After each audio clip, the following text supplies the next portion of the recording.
Radio Tehran, শুরু হচ্ছে বিশ্ব সংবাদ। বাংলাদেশের সর্বশেষ গুরুত্বপূর্ণ আপডেট সংবাদে আপনাকে স্বাগত। শুরুতেই সংবাদ শিরোনাম, পরে বিস্তারিত। প্রথমেই জানাবো, খামেনির জানাজায় অংশ নিতে ঢাকা ছাড়লেন স্পিকার।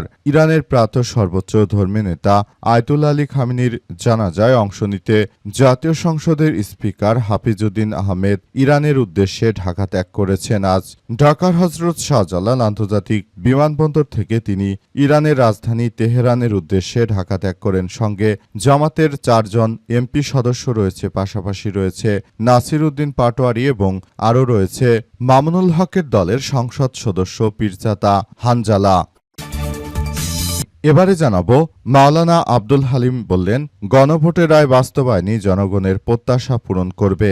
বাংলাদেশ জামাত ইসলামের কেন্দ্রীয় নির্বাহী পরিষদ সদস্য, রংপুর দিনাজপুর অঞ্চলের পরিচালক মাওলানা আব্দুল হালিম বলেছেন যে গণভোট জনগণের যে রায় দিয়েছে তার পূর্ণাঙ্গ বাস্তবায়নই এখন জাতির প্রত্যাশা। জনগণের রায়ের প্রতি সম্মান দেখে জুলাই সনদ বাস্তবায়ন, সংবিধান সংস্কার, পরিষদ গঠন এবং জাতীয় অঙ্গীকার পূরণে সরকারকে কার্যকর ব্যবস্থা গ্রহণ করতে হবে। এদিকে ইউপি চেয়ারম্যান এবং বিএনপি নেতার মাদক সেবনের ভিডিও ভাইরাল, এলাকায় তোলপাড়। সিলেটের জৈন্তাপুর উপজেলা নিজপাট ইউনিয়ন পরিষদ চেয়ারম্যান ও উপজেলা বিএনপি সাংগঠনিক সম্পাদক মোহাম্মদ ইমতাজ আলীর ইয়াবা সেবনের একটি ভিডিওকে কেন্দ্র করে ব্যাপক তোলপাড় শুরু হয়েছে। প্রভাবশালী এই বিএনপি নেতার মাদক সেবনের বিষয়টি আনুষ্ঠানিকভাবে নিশ্চিত না হলেও এলাকার অনেকেই এর সত্যতা দাবি করেছেন। এরপর জানাবো, খেলা দেখা নিয়ে বিরোধে বিএনপি নেতা খুন।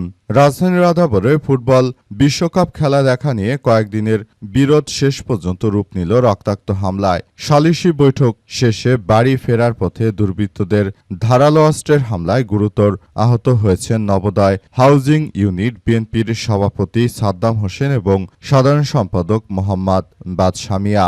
এই ঘটনায় দ্রুত তাদের হাসপাতালে নেওয়ার পর একজনের মৃত্যু হয়েছে। এবং সর্বশেষ জানাবো, শেখ হাসিনাকে ফেরানোর অগ্রগতি নিয়ে যে তথ্য জানালেন পররাষ্ট্র প্রতিমন্ত্রী। মানবতাবিরোধী অপরাধে দণ্ডিত ক্ষমতাচ্যুত সাবেক প্রধানমন্ত্রী হাসিনাকে দেশে ফিরিয়ে বিচারে মুখোমুখি করতে সরকারের প্রচেষ্টা অব্যাহত রয়েছে, এমনটি জানিয়েছেন পররাষ্ট্র প্রতিমন্ত্রী। আজ মন্ত্রণালয়ে তিনি এই সব তথ্য জানান। শেখ হাসিনাকে ফেরানোর অগ্রগতি নিয়ে করা এক প্রশ্নের জবাবে শামা ওবায়দ বলেন, নতুন কোনো আপডেট নেই, বিষয়টি প্রক্রিয়াধীন রয়েছে। আমরা হাসিনাকে ফেরত আনার ব্যাপারটি ব্যাপকভাবে কার্যক্রম চালাচ্ছি। প্রিয় দর্শক, এতক্ষণ শুনছিলেন সংবাদ শিরোনাম, এবারে বিস্তারিত। তবে তার আগে বন্ধুরা, অনুরোধ থাকবে এই সংবাদটিতে একটি লাইক দিন। এই চ্যানেলে আপনি নতুন হয়ে থাকলে আমাদের সংবাদটি দেখতে দেখতে চ্যানেলটি সাবস্ক্রাইব করে রাখুন। কমেন্ট করে বন্ধুরা আপনার মূল্যবান মতামত জানিয়ে দিন আপনি বিশ্বের কোন দেশ থেকে বা বাংলাদেশের কোন স্থান থেকে আমাদের সংবাদটি দেখছেন এবং শুনছেন। আর বন্ধুরা, সংবাদটি আপনার সোশ্যাল মিডিয়া ফেসবুকে শেয়ার করে বন্ধুদেরও দেখার সুযোগ করে দিন। গাজা যুদ্ধে আপনি যদি নিরীহ ফিলিস্তিনিদের ভালোবেসে থাকেন বন্ধুরা, কমেন্টে ইয়েস লিখে পুরো বিশ্ববাসীকে আমাদের এই তাজা আপডেটটি দেখার সুযোগ করে দিন। এবারে বিস্তারিত। খেলা দেখা নিয়ে বিরোধের জেরে বিএনপি নেতাকে হত্যা। রাজধানীর আদাবরে ফুটবল বিশ্বকাপ খেলা দেখা নিয়ে কয়েক দিনের বিরোধ শেষে রূপ নিল রক্তাক্ত হামলায়। সালিশি বৈঠক শেষে বাড়ি ফেরার পথে দুর্বৃত্তদের ধারালো অস্ত্রের হামলায় গুরুতর আহত হন নবোদয় হাউজিং ইউনিট বিএনপির সভাপতি সাদ্দাম হোসেন এবং সাধারণ সম্পাদক মোহাম্মদ বাদশা মিয়া। তাদের উদ্ধার করে প্রথমে শহীদ সোহরাওয়ার্দী মেডিকেল কলেজ হাসপাতালে নেওয়া হয়। পরে অবস্থার অবনতি হলে বাদশা মিয়াকে ঢাকা মেডিকেল কলেজ হাসপাতালে ভর্তি করা হয়। চিকিৎসকরা তাদের মৃত ঘোষণা করেছে। পুলিশ ও স্থানীয় সূত্র থেকে জানা গেছে যে রাতে ব্রাজিল ও জাপানের ফুটবল ম্যাচ দেখা নিয়ে সেখানে মূলত এই সংঘর্ষের ঘটনা ঘটে। সংশ্লিষ্টরা জানান, দীর্ঘ আলোচনা হলেও কোনো সমঝোতা হয়নি। রাত আনুমানিক 8টার দিকে সংশ্লিষ্টরা তারা বিষয়টি মীমাংসা করার চেষ্টা করে।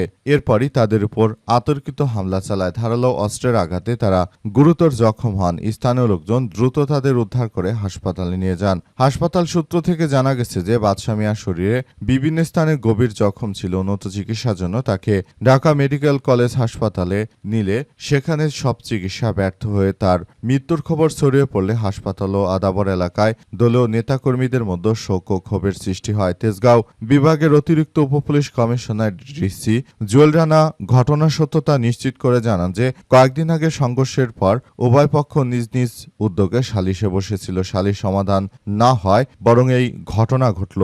তবে হামলাকারীদের শনাক্ত এবং গ্রেপ্তার করে পুলিশ এর একাধিক টিম ইতিমধ্যেই কাজ শুরু করেছে। দেখা যাক শেষ পর্যন্ত বিষয়টি কোন দিকে গড়ায়। গণভোটের রায় বাস্তবায়ন জনগণের প্রত্যাশা পূরণ করবে বললেন জামাত নেতা মাওলানা আব্দুল হালিম।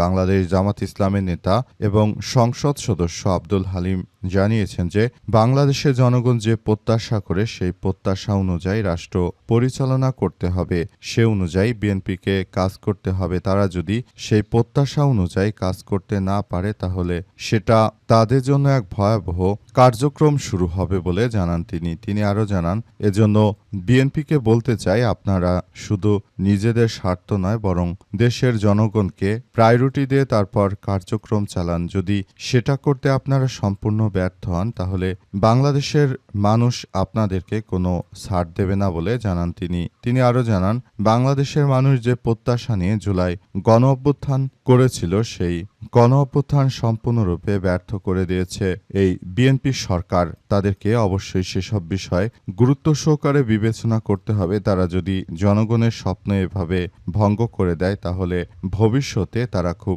ভয়াবহ বিপর্যয়ের মধ্যে পড়তে চলেছে। কারণ এ অবস্থায় তারা আসলে কোনো কিছুই করতে পারবে না। বিষয়গুলো সবার জন্য অত্যন্ত গুরুত্বপূর্ণ একটি ইস্যু হিসেবে আবির্ভূত হয়েছে। এ অবস্থায় আসলে পরিস্থিতি কোন দিকে যাবে সেসব বিষয় নিয়ে এখনো বিএনপির পক্ষ থেকে কোনো উল্লেখযোগ্য কোনো কার্যক্রম আসলে চালানো হয়নি।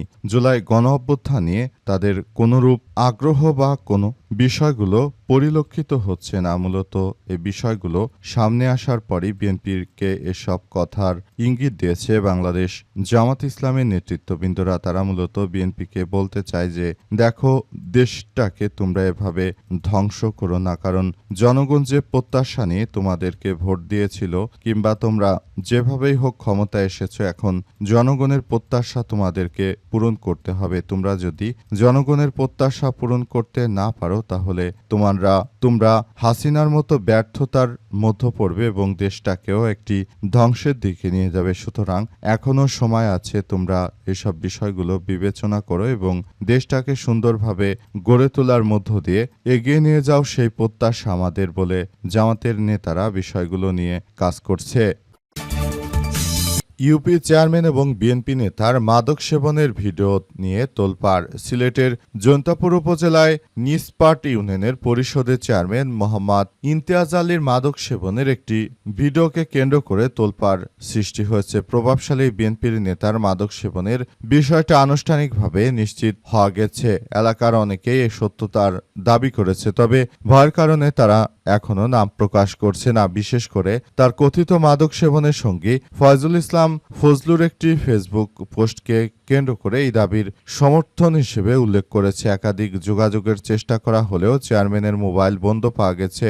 রুহুল আমিন নামের এক ফেসবুক ব্যবহারকারী সামাজিক যোগাযোগ মাধ্যমে প্রকাশিত 46 সেকেন্ডের একটি ভিডিও বিভিন্ন ফেসবুক আইডি ও মোবাইল ফোনে ছড়িয়ে পড়লে ভিডিওটি জৈন্তাপুর নিসপাট ইউনিয়নের সারিঘাট ঢুপি গ্রামের বাসিন্দা ফয়জুল ইসলাম ফজলুর ঘরে চেয়ারম্যান ইমতিয়াজ আলীর ইয়াবা সেবন করার ভিডিও দেখা গেছে বলে দাবি করা হয়। ভিডিওতে ফয়জুল ইসলামকে আগুন দিয়ে সহায়তা করতে দেখা গেছে বলে অভিযোগ পাওয়া গেছে। শিমুল এবং তারা দুইজন মিলে এই মাদক সেবন করছিল এবং তাদের বিরুদ্ধে যথাযথ যেন আইনগত ব্যবস্থা গ্রহণ করা হয়, এসব দাবি তুলেছে এলাকাবাসী। মূলত তারা এলাকায় এই ধরনের ত্রাসের রাজত্ব কায়েম করেছিল। মাদকের সঙ্গে যারাই সংশ্লিষ্ট রয়েছে তাদের বিরুদ্ধে যেন যথাযথভাবে ব্যবস্থা ব্যবস্থা গ্রহণ করা হয় ইতিমধ্যে সেসব বিষয় নিয়ে তারা কার্যক্রম চালিয়ে যাওয়ার চেষ্টা করছে। তবে শেষ পর্যন্ত আসলে বিষয়গুলো কোন দিকে যাবে সেটি এখন পর্যন্ত বোঝা যাচ্ছে না। বিষয়গুলো নিয়ে সবাই খুব বেশি হতাশার মধ্যে রয়েছে। খামেনির জানাজায় অংশ নিতে ঢাকা ছাড়লেন স্পিকার, জামাতের এমপি সহ আরও অনেকেই। ইরানের সর্বোচ্চ ধর্মীয় নেতা আয়াতুল্লাহ আলী খামেনির জানাজায় অংশ নিতে জাতীয় সংসদের স্পিকার হাফিজউদ্দিন আহমেদ ইরানের রাজধানী তেহরানের উদ্দেশ্যে ঢাকা ত্যাগ করেছেন। আজ 7:30টায় হজরত শাহজালাল আন্তর্জাতিক বিমানবন্দর থেকে তিনি ইরানের উদ্দেশ্যে রওনা হন।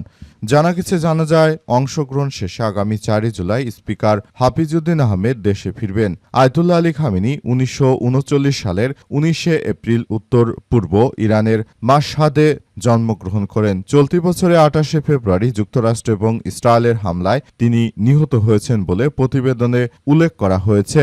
মৃত্যুকালে তার বয়স হয়েছিল 86 বছর।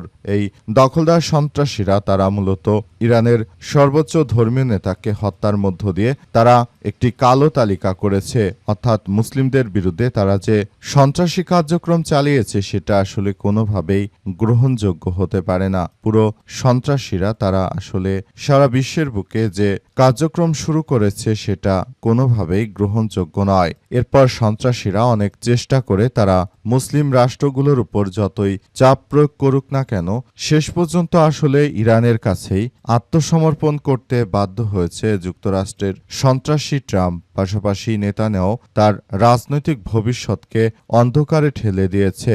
ইরানের বিরুদ্ধে আক্রমণ চালাতে গিয়ে বরং নেতানিয়াহু পৃথিবীর সবথেকে নিকৃষ্ট পাপিষ্ট ব্যক্তিত্ব। তিনি ইতিমধ্যেই আসলে নিজের ক্যারিয়ার ধ্বংস করে দিয়েছেন। এখন তিনি চাইলে আর কোনো কিছু করতে পারছেন না।